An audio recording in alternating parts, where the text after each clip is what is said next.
You've probably heard this one before. Work hard, save money, buy a home. Your parents, your grandparents, maybe even your teachers said it like it was a rule of life. They tell you stories about how they bought their first house at 25, how prices were low, banks were generous, and competition was minimal. But when you look around Europe today, from London to Lisbon, from Paris to Prague, that same dream feels like a cruel joke.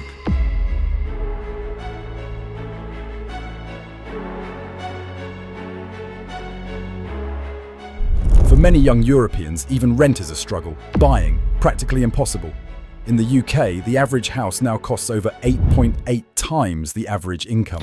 In France, it's about 10 times, and in cities like Amsterdam or Zurich, try 15 or even 20 times. This isn't just bad luck or inflation, it's structural. The system has changed. Homes stopped being homes and turned into something else entirely. So in this video, we'll break down exactly why owning a home in Europe has become nearly impossible, who's really benefiting, and whether this housing crisis was ever meant to be solved at all.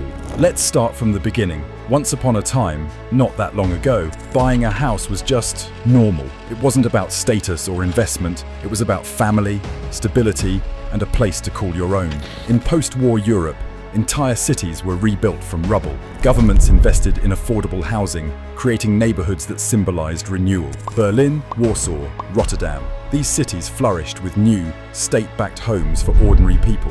A single worker could afford a house. A young couple could buy land and start a life. And governments even helped. Cheap mortgages, state programs, housing cooperatives. But something changed in the 1980s and 90s. A quiet idea began to spread. Your home isn't just a place to live. It's your biggest investment. Banks encouraged it, politicians encouraged it, and soon everyone started treating homes not as shelters, but as assets. By the early 2000s, homes had turned into financial instruments, traded, flipped, mortgaged, and speculated upon.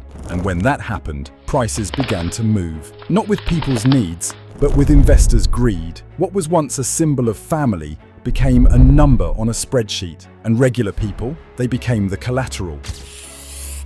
You'd think that when people stop buying, prices fall.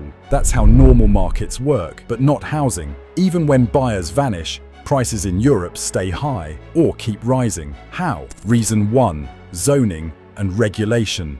Many European cities were designed decades ago. Zoning laws restrict where and what can be built. That means entire areas, often the best ones, can't be touched. In Britain, strict green belt laws keep cities from expanding. In France, heritage protection rules freeze vast neighborhoods. In Germany, local councils decide what can be built, and they often say no to affordable housing. So demand rises, but supply can't keep up. And when something's scarce, its price skyrockets. Reason 2: land hoarding. Developers buy up land and sit on it, doing nothing. They wait, not to build homes, but to wait for land value to rise. It's pure speculation, and it's perfectly legal. Meanwhile, ordinary people wait years for new housing projects that never come. Reason 3: construction costs. Even when builders do build, they go for luxury. Why? Because a €2 million penthouse brings more profit than 400,000 euro apartments. So instead of homes for people, we get homes for portfolios. And in the end, the working class, the middle class, even professionals all get squeezed out. But there's another layer, something far more powerful controlling this market. A few decades ago, your landlord was probably a person. A local family, a retired couple, maybe your neighbor. But today, if you rent in a major European city, your landlord might be Blackstone, Vonovia, or Pimco, giant financial corporations managing billions in property. In Germany alone, Vonovia owns over 550,000 apartments. Blackstone controls tens of thousands across Spain, Ireland, and the UK. These firms don't care about communities or tenants. They care about yield, the percentage return on your rent. Every month, your paycheck goes straight into their global profit chain. And the irony? Many of these companies bought their properties from governments, sold off during the 2008 financial crisis to stabilize markets. In Spain, tens of thousands of public housing units were sold to foreign investors at a fraction of their value. Now, those same homes are being rented back to locals at double or triple the price. Meanwhile, thousands of homes sit completely empty, deliberately. These are the zombie homes, kept vacant to maintain scarcity and push prices even higher. So next time you hear there aren't enough houses, remember, there are. They're just locked behind paywalls.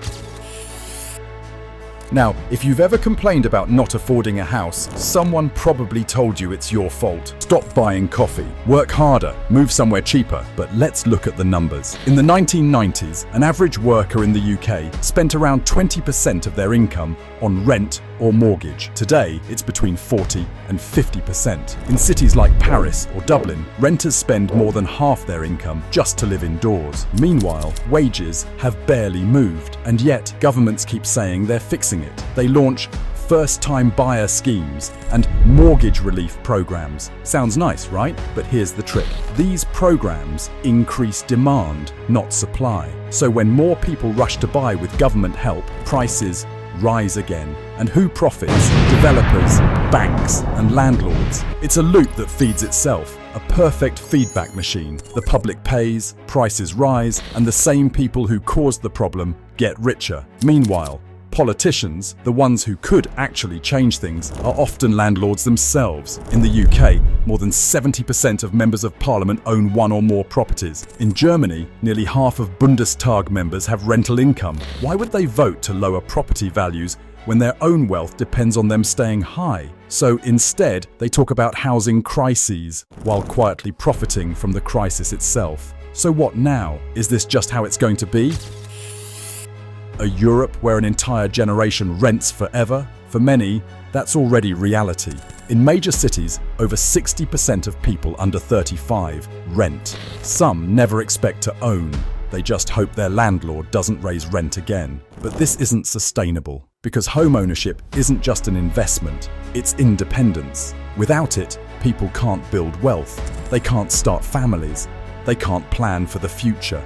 And maybe that's the point. Because when you don't own, you're easier to control. You move when they say move. You pay what they demand. You live under the illusion of choice. Unless something changes, zoning reform, taxes on empty homes, limits on investor ownership, this cycle will never end. And even if prices fall, it won't mean the crisis is over, because falling prices without fair access just means the next round of investors will buy it all up again. The system was built to win, for them, not for you. So why can't people afford homes anymore? Because homes stopped being about living and started being about leveraging. Politicians won't fix it, developers don't want to, and investors, they're already planning the next bubble. But awareness matters, because once you see how the game is rigged, you can't unsee it. If you want me to break down how this started, or how to escape it, make sure to like, subscribe, and share this video, because the truth is, the housing crisis isn't just about homes, it's about who gets to own the future.